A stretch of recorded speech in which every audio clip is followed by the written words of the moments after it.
Sarah Chen stood at the panoramic window of Research Station Horizon, her reflection ghosting against the backdrop of distant stars. The quantum scanner's gentle hum filled the observation deck as it continuously swept the surrounding space for anomalies. After 3 years on the station, she had grown accustomed to the rhythm of deep space research. The long hours of observation, careful documentation, and occasional bursts of excitement when something new appeared on their sensors. Today was different. The quantum scanner's tone changed, its steady hum rising to a more urgent frequency. Sarah's fingers danced across the holographic interface, bringing up the sensor readings. The signal was unlike anything in their database, a complex pattern of subspace fluctuations that seemed to pulse with an almost organic rhythm. "Dr. Chen, you might want to see this," called out Dr. Marcus Webb from his station at the primary sensor array. "The signal's signature matches partial records we have of Catheri vessels." Sarah's heart rate quickened. The Catheri were legendary among xenobiologists, a species so advanced in bioengineering that their ships were rumored to be partially grown rather than built. In 15 years of human space exploration, no one had managed to make direct contact with them. "Processing visual data now," she announced, adjusting the station's quantum telescopes. The image that materialized on the main screen made her breath catch. A ship, clearly of alien design, tumbled through space on an erratic trajectory. Its hull seemed to ripple like living tissue, but angry red energy coursed across its surface in unnatural patterns. "Those energy signatures," Sarah muttered, quickly running them through the analysis software. "The ship's containment systems are failing." "Marcus, are you getting any life signs?" The sensor specialist's fingers flew across his console. "Yes, but they're strange. Multiple signatures, but they're muted, like they're in some kind of stasis. And the energy readings from the ship's core are becoming increasingly unstable." Sarah initiated a deeper scan, using algorithms she had developed specifically for detecting non-human biological patterns. The results made her blood run cold. Those aren't just any life signs. They're showing developmental patterns consistent with juvenile Catheri physiology. There are cubs on that ship. The observation deck erupted into focused activity. Station Director Hammond arrived within minutes, already speaking with Earth Command through his neural link. Standard first contact protocols would require them to wait for diplomatic clearance before attempting any rescue operation. But Sarah couldn't take her eyes off the ship's energy readings. The containment system's failure was accelerating, creating cascading patterns that her software predicted would lead to a catastrophic breach. They didn't have time for protocols. "Director," she said, her voice cutting through the chaos of the command deck. "Those energy patterns, when the containment fails, it's going to release a massive burst of radiation. The cubs appear to be in survival stasis pods, but Catheri physiology is highly sensitive to radiation. Even in those pods." She didn't need to finish the sentence. Everyone on the deck knew what she meant. The cubs wouldn't survive the burst. "Standard rescue protocols will take too long to implement," Director Hammond stated, his expression grim as he processed the situation. "And we have no way to stabilize their containment systems remotely." Sarah's mind raced through possibilities, drawing on everything she knew about xenobiology, radiation physics, and the limited data they had on Catheri technology. There had to be a solution, some way to protect those cubs when the ship's systems finally failed. That's when she noticed something on the sensor readings that everyone else had missed, something about the radiation signatures and how they interacted with different biological materials. Her eyes darted to the maintenance bay where the station's exosuits were stored, and a desperate plan began to form in her mind. She just hoped she could convince the others quickly enough. Those cubs were running out of time. Sarah sprinted to the maintenance bay, her heart pounding against her ribs. Behind her, Director Hammond's voice echoed through the station's comm system, ordering non-essential personnel to evacuation stations. The Catheri ship's energy readings had moved from critical to catastrophic. The stasis pods are designed to auto-eject before total containment failure, she explained through her comlink while pulling on the exosuit's underlay. But the radiation burst will hit them before they can reach safe distance. They need a shield. Dr. Chen. Director Hammond's voice crackled through the speaker. Even if you could position yourself between the pods and the blast, the suit's shields won't be enough. The radiation levels we're detecting. The suit's shields alone won't be enough. Sarah interrupted, her fingers flying over the exosuit's diagnostic panel. But combined with human radiation resistance, they might be. Look at the data I just sent you. A moment of silence followed as Hammond reviewed her calculations. Sarah used those precious seconds to complete her suit's power-up sequence. The maintenance exosuit hummed to life around her, its neural interface syncing with her thoughts. These readings, Marcus cut in, his voice tight with concern. The Vtheri Cub's stasis pods are already preparing for emergency ejection. We got maybe 3 minutes before the ship's core goes critical. Sarah sealed her helmet. Director, I need authorization now.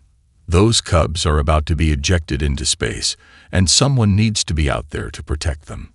Another second of silence stretched into eternity. Then, authorization granted, Dr. Chen. But I want it on record that this is the craziest rescue attempt I've seen in 20 years of space service. The airlock cycled open as Sarah engaged her suit's maneuvering thrusters. Noted, Director. Marcus, I need continuous updates on those pod trajectories. Space enveloped her as she cleared the station's protective field.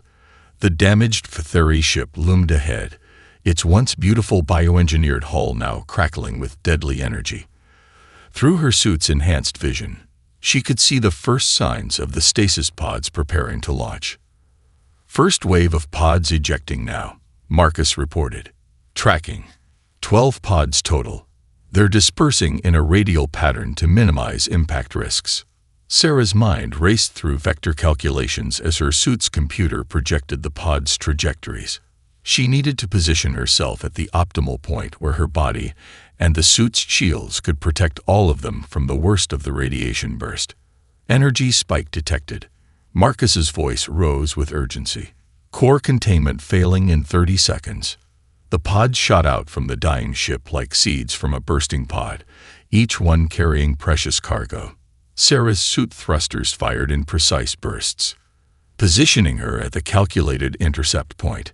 Through her helmet's display, she could see the tiny life signs within each pod. The Cubs, suspended in protective stasis, unaware of the drama unfolding around them. 10 seconds to containment failure. Sarah extended her suit's gravitational tethers, creating a web that would help hold the pods in her shadow. The suit's shield generators whined as she diverted maximum power to them. 5 seconds. She thought of Earth, of the first time she'd seen pictures of alien life, of all the reasons she'd chosen to study xenobiology. In this moment, none of that mattered. All that mattered were the innocent lives floating behind her, depending on her protection. Core containment failing. Now, the universe turned white as the ship's core released its pent-up energy. Sarah gritted her teeth, bracing for impact. The real test was about to begin. The radiation wave hit Sarah like a physical wall. Her suit's sensors screamed warnings as the shield strained against the onslaught. Behind her, the gravitational tethers held firm, keeping the precious stasis pods in the protective shadow of her suit and body. Shield integrity at 60%. The suit's AI reported with artificial calm. Radiation levels exceeding recommended maximum exposure. Sarah's vision blurred at the edges, but she maintained her position. The pod's delicate Vtheri systems would never survive direct exposure to this level of radiation. Through the pain beginning to build in her cells, she focused on the life sign readings from the pods. All 12 Cubs still showed strong vital signs. Dr. Chen. Marcus's voice crackled through static. The station's sensors show your suits absorbing dangerous levels of radiation. You need to move. Not yet, Sarah managed through gritted teeth. The secondary wave is coming. The pods won't survive it. She was right. Seconds later, the second radiation wave hit as the ship's auxiliary systems detonated. The suit's shield generators whined in protest, their pitch rising to a dangerous crescendo. Shield integrity at 30%, the AI warned. Cellular damage detected. Immediate evacuation recommended. Stars danced in Sarah's vision as the radiation began to overwhelm her suit's medical countermeasures. But her instruments showed the pods remaining stable, their precious cargo protected from the worst of the blast. Just a few more seconds. Sarah. Director Hammond's voice cut through the haze. The worst of the radiation wave has passed. Get back to the station now. Her arms felt like lead as she manipulated the suit's controls, carefully beginning to guide the pod cluster toward Research Station Horizon. The station's medical bay was already preparing for emergency radiation treatment, but Sarah's focus remained on the pods. Marcus, she called, her voice rough. Can you confirm pod integrity? A moment passed as the sensors performed their scan. All pods showing green status. Life signs stable. You did it, Sarah. You actually did it. Relief flooded through her system, quickly followed by a wave of dizziness as the adrenaline began to fade. The radiation exposure was catching up with her. The maintenance suit's thrusters sputtered, struggling to maintain their course. Medical team standing by in Airlock 3, Hammond reported. The pods will be secured in our containment field. Just stay conscious a little longer, Doctor. The stars began to blur together as Sarah guided her precious cargo toward the waiting station. Her suit's medical systems injected another dose of anti-radiation compounds, but she could feel them having less effect. The damage was done. Now it was a race against time. Through the growing darkness at the edges of her vision, Sarah saw the station's containment field reach out like a gentle hand, taking charge of the pods. As soon as they were secure, she felt the station's tractor beam lock onto her suit. Pods secured, Marcus confirmed. Bringing you in now, Sarah. Hold on. As the airlock doors opened to receive her, Sarah managed a small smile. The cubs were safe. Whatever happened to her now, she had protected them. The last thing she saw before consciousness faded was the medical team rushing toward her, their faces a mixture of concern and awe. In the pods nearby, 12 young Phatheri slept peacefully in their stasis fields, unaware that they had just become part of a story that would change the relationship between their species forever. And in the depths of space behind them, the remains of their ship sparkled like newborn stars, a testament to one human's courage and determination. The medical bay's soft blue lighting pulsed in rhythm with Sarah's heartbeat as advanced treatment systems worked to repair the radiation damage to her cells. Through the haze of medication, she caught fragments of conversation between the medical staff and what sounded like new voices, different, with an almost musical quality to them. Her cellular regeneration is remarkable, one of the strange voices observed. Even with such severe radiation exposure, her DNA repair mechanisms are fighting back. Dr. Emily Rodriguez, the station's chief medical officer, responded with a hint of pride in her voice. Humans evolved on a planet with significant background radiation. Our bodies develop robust repair mechanisms. But Sarah's exposure was far beyond normal survival levels. Sarah tried to open her eyes, but her body refused to cooperate. The medical systems continued their work, flooding her system with regenerative nanites and specialized repair proteins. She focused instead on listening, gathering information through the fog of semi-consciousness. The cubs, she managed to whisper. A gentle hand touched her arm. All safe, Dr. Rodriguez assured her. In fact, we have some visitors who are very interested in meeting you, once you're stronger. The musical voice spoke again, closer now. I am Kelveri, lead guardian of the Central Creche. When we received the distress call from our refugee ship, we feared we had lost an entire generation of cubs. Instead, we find them safe, protected by unprecedented actions. Sarah's vision slowly cleared, revealing a tall, elegant figure standing beside her bed. The Phatheri guardian's scaled skin shimmered with subtle patterns of light, expressing emotions in ways human faces couldn't match. Currently, the patterns showed a mixture of gratitude and intense curiosity. Why? Kelveri asked simply. Our species have never met. You knew nothing of us beyond scientific records. Yet you risked terminal radiation exposure to save our young. Sarah's voice was weak but clear. They were children. Nothing else mattered. The patterns across Kelveri's skin shifted, displaying waves of deep blue that the station's xenobiologists would later identify as profound emotional impact. The Guardian turned to Director Hammond, who had just entered the medical bay. We have reviewed the station's sensor logs, Kelveri announced.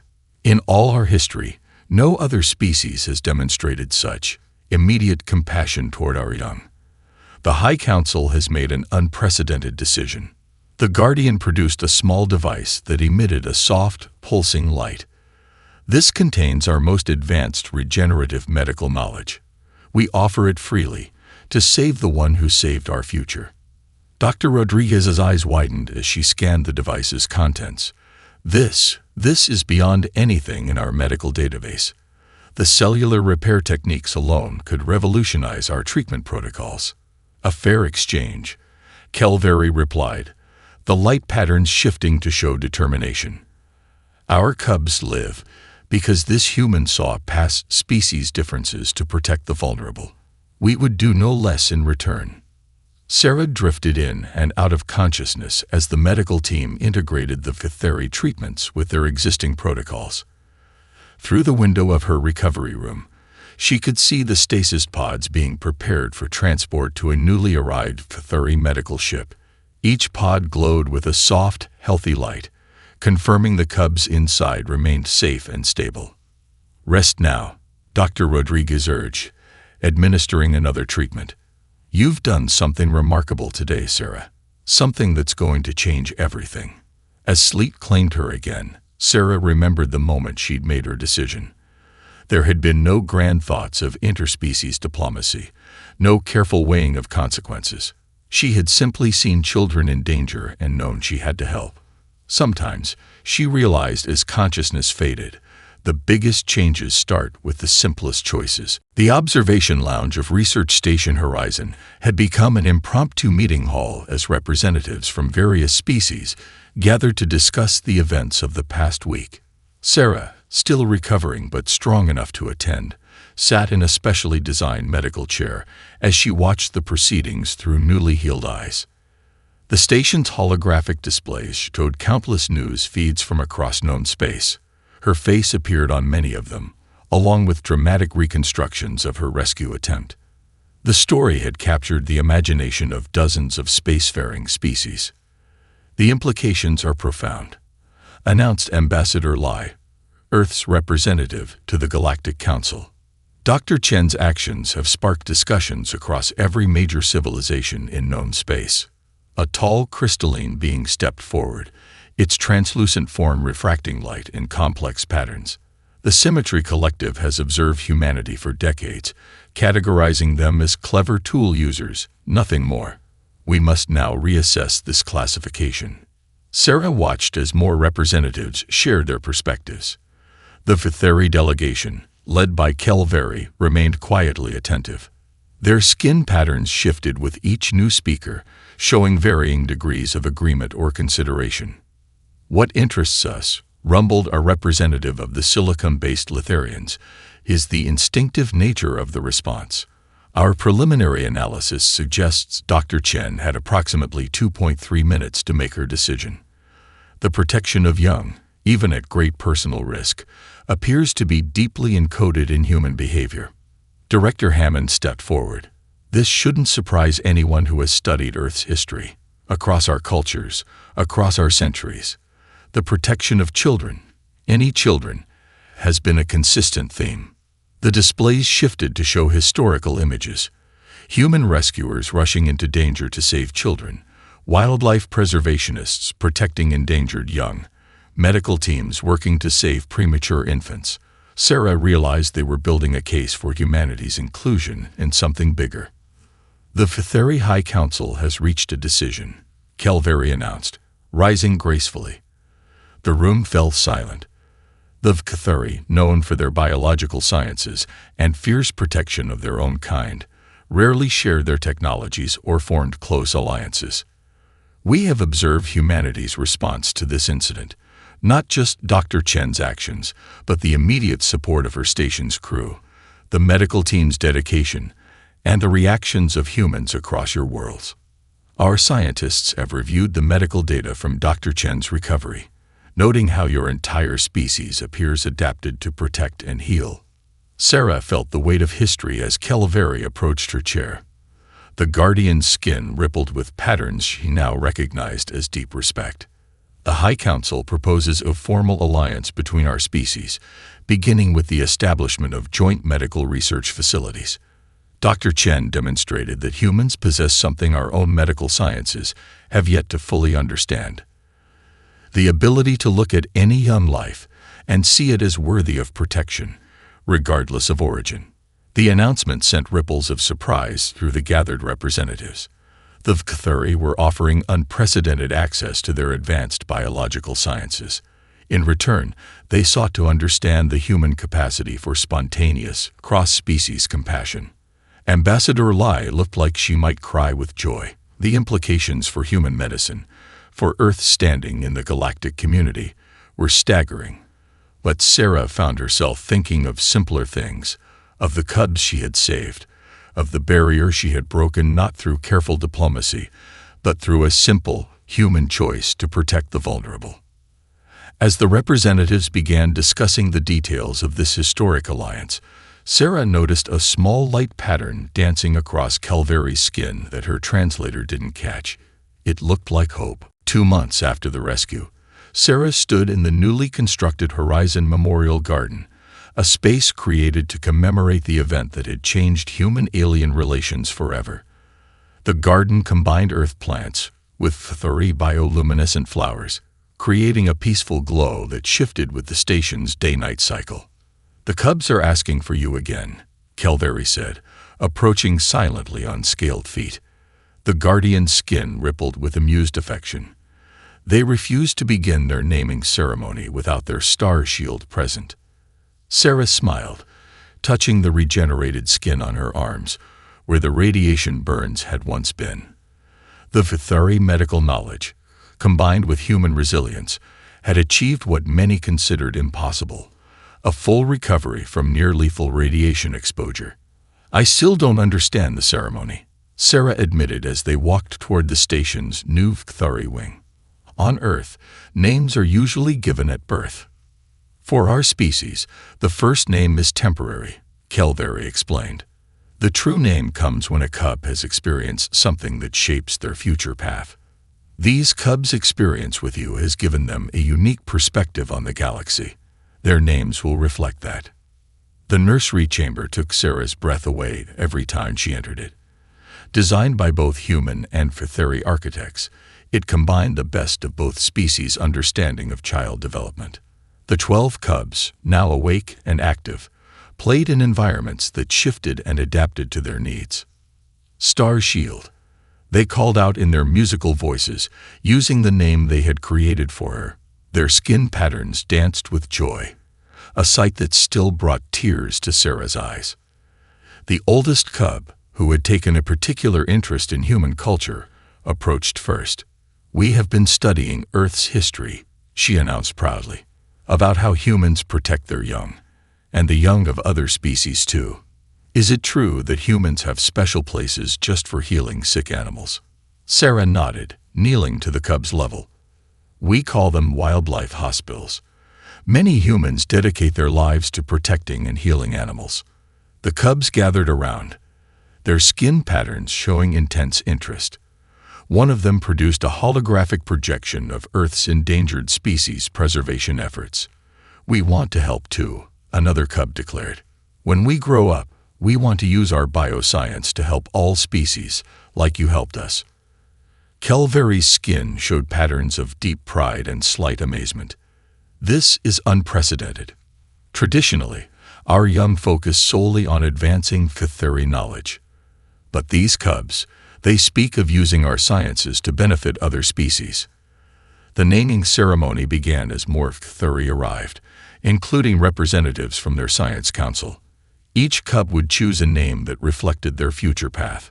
Sarah watched in awe as, one by one, they chose names that combined Cathari traditions with their new, broader perspective of the galaxy. The oldest cub chose the name Dawn Bridge, symbolizing her desire to connect different species. Another became Stellar Healer, declaring her intention to combine Cathari and human medical knowledge. Each name represented a small revolution in Cathari culture, a step toward a more connected future. They will face challenges, Kelveri observed quietly. Some of our people resist change. But these cubs have seen something rare. They witnessed selfless protection from a species not their own. It has changed how they see the galaxy, and through them, it will change our people.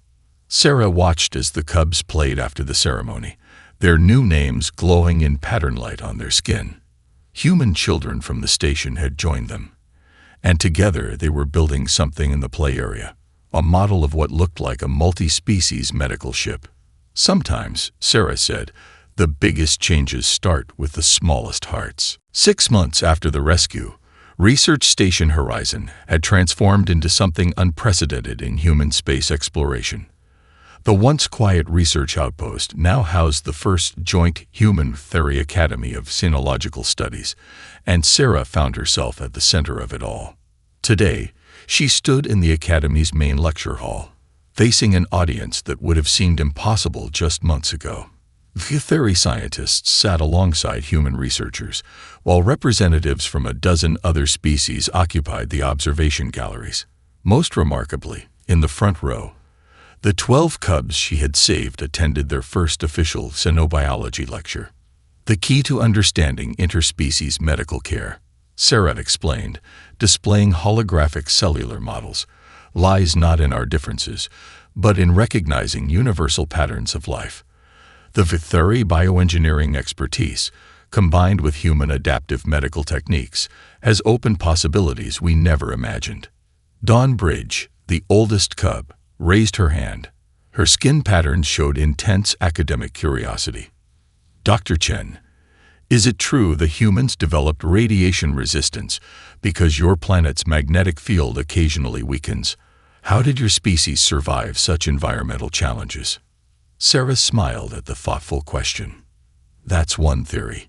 Humans evolved to be incredibly adaptable. We developed multiple layers of cellular repair mechanisms, which is why we can withstand radiation levels that would harm many other species. But more importantly, we developed something else, the instinct to use that advantage to protect others. The lecture hall's doors opened as Director Hammond entered with an unexpected guest. The room fell silent as the tall, elegant form of High Chancellor Vextree, the leader of the Cathari Science Council, glided in. Their skin rippled with formal patterns of authority and anticipation. Please continue, Dr. Chen, the High Chancellor said, their voice carrying musical undertones. What you are teaching here goes far beyond mere biology. The Galactic Council has been watching your progress with great interest.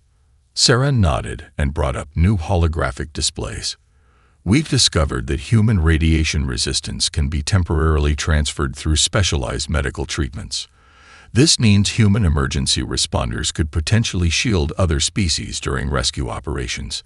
The Cathari bioengineering knowledge has helped us refine this process. The implications weren't lost on anyone in the room. Humans, once seen as newcomers to galactic society, could become universal protectors in radiation-based emergencies. It was a unique niche that no other species could fill. But the most significant discovery, Sarah continued, isn't medical at all. Through this collaboration, we've learned that progress doesn't come from advanced technology alone. It comes from being willing to look past differences and help those in need. High Chancellor Vextree stepped forward, their skin displaying patterns of formal announcement. The Science Council has reached a historic decision. We are establishing a new division, the Interspecies Emergency Response Force. It will combine human radiation resistance with Cathari bioengineering to create rescue teams capable of responding to disasters throughout known space. The announcement sent waves of excitement through the audience. Sarah saw the cubs' skin patterns blazing with joy and pride. They had already told her of their dreams to join such rescue efforts when they grew up. Dr. Chen, the High Chancellor, continued, "We request that you lead the training program. Your action to save our cubs proved that the best scientific knowledge must be paired with compassion and quick thinking. These are the qualities we wish to cultivate." Sarah looked at the eager faces around her, human, Fthuri, and others. Each represented a bridge between species, a connection forged not through careful diplomacy, but through simple acts of kindness and protection. "I would be honored," she replied, her voice steady with purpose. After all, the universe is vast, but compassion makes it smaller. 1 year after the rescue that changed everything, Sarah stood at the observation deck of the newly commissioned rescue vessel Unity Bridge. The ship represented the pinnacle of human Fthuri cooperation, combining Earth's most advanced space technology with Fthuri bioengineering. "Command has confirmed our first mission," announced Captain Maya Rodriguez, Sarah's former doctor who now commanded this revolutionary vessel. "A mining accident in the Centauri Reach. Multiple species involved. Heavy radiation leakage." Sarah nodded, watching as her mixed human Fthuri rescue team prepared for deployment. Each member wore bioengineered suits that incorporated both species' technologies. The sight filled her with quiet pride. "Star Shield," a familiar musical voice called out. Dawn Bridge, now a junior science officer, approached with her skin patterns showing excitement. The other cubs, all pursuing various specializations in the rescue program, followed close behind. They had grown so much in the past year, their experiences shaping them into pioneers of a new age. "We've enhanced the radiation shielding based on your original rescue data," Dawn Bridge reported, displaying a holographic model of their new equipment. "The suits now amplify human radiation resistance while maintaining Fthuri sensory capabilities." The ship's alert system chimed softly. They were approaching the accident site. Through the observation window, Sarah could see the damaged mining facility, its structure compromised by a series of explosions. The scenario was hauntingly familiar, yet this time, they were fully prepared. "All rescue teams to deployment stations," Captain Rodriguez announced. "Dr. Chen, the command center is ready for your coordination." Sarah made her way to the bridge, where displays showed the positions of every rescue team member. The command center itself was a marvel of bioengineering, its controls responding to both human touch and Fthuri skin patterns. As she took her position, she couldn't help but reflect on how far they'd come. "First teams deploying now," reported Stellar Healer, another of the cubs she'd saved, now serving as medical coordinator. Bio readings from the facility show 28 survivors, multiple species, trapped in radiation-heavy zones. Sarah watched as the rescue teams moved with practiced precision. Humans took point in the highest radiation areas, their natural resistance enhanced by their new suits. Fthuri team members followed, their advanced biological sensors guiding them to survivors that mechanical scanners might miss. "This is why the galaxy needed us to come together," Dawn Bridge said softly, her skin patterns showing deep understanding. "Humans with their protective instincts and radiation resistance, Fthuri with their biological science. We complete each other." The rescue operation proceeded smoothly, each team working with an efficiency that would have seemed impossible a year ago. As the last survivors were brought aboard, Sarah received a message from Galactic Central Command. The success of this mission meant the program would be expanded, with similar rescue ships being commissioned across known space. Later, as the Unity Bridge set course for the nearest medical station, Sarah returned to the observation deck. The ship's bioluminescent corridors pulsed with calm lighting, soothing the rescued passengers of various species who rested in specially designed medical pods. Dawn Bridge joined her, carrying a small data crystal. "The Academy asked me to record my thoughts about today's mission. They're creating an archive about how everything changed. About how one human's choice to protect some cubs created something bigger than anyone imagined." Sarah smiled, remembering that desperate moment when she positioned herself between the cubs and danger. You know what I've learned in this past year? The greatest discoveries don't always come from careful planning. Sometimes they come from the heart, from those moments when we see someone in need and simply choose to help. The stars streamed past the observation window as the Unity bridge carried its diverse crew and rescued passengers through space. In the reflection of the window, Sarah could see humans and aliens working together, their differences forgotten in their shared mission to protect and save others. After all, she said softly, in the end, we're all just children of the stars, looking out for each other.